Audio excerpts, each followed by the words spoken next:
Sir, આપણે શું કાર્યવાહી કરી છે અને કયા પ્રકારે 22 લાખ રૂપિયાનો જથ્થો સીઝ કરવામાં આવ્યો છે?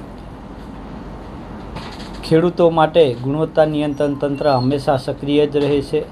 ખાસ કરીને અત્યારે ખરીફ ઋતુની શરૂઆત થનાર છે ત્યારે ખેડૂતો પોતે અગમચેતી વાપરે, સાથે સાથે ગુણવત્તા નિયંત્રણ તંત્ર પણ કામ કરે તે માટે આંતરજિલ્લા સ્ક્વોડ થોડા દિવસો પહેલાં જિલ્લામાં કરવામાં આવેલી, જેમાં કુલ 98 વિક્રેતાઓના ત્યાં સર્ચ ઓપરેશન પણ કરવામાં આવેલું હતું. એમાં અન્ય અધિકારીઓ સાથે ટીમ પણ જોડાયેલી હતી, જે પૈકી બિયારણ, ખાતર અને જંતુનાશક દવાના 43 સેમ્પલ લેવામાં આવેલા હતા.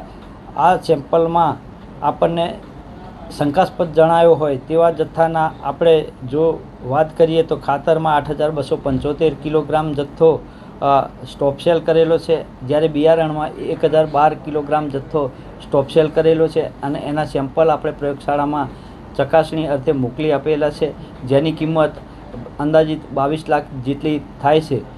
પ્રયોગશાળાના પરિણામોમાં જો પરિણામ નેગેટિવ આવે, એટલે કે બિનપ્રમાણિત થશે, તો એવા વિક્રેતાઓને ત્યાં આ જથ્થો વેચાણ માટે પરવાનગી આપવામાં આવેલી નથી અને એમના ઉપર કાયદા મુજબની કાર્યવાહી કરવામાં આવનાર છે. બિયારણમાં સર શું આપણને ગફલત દેખાય તો સીઝ કરવું પડે?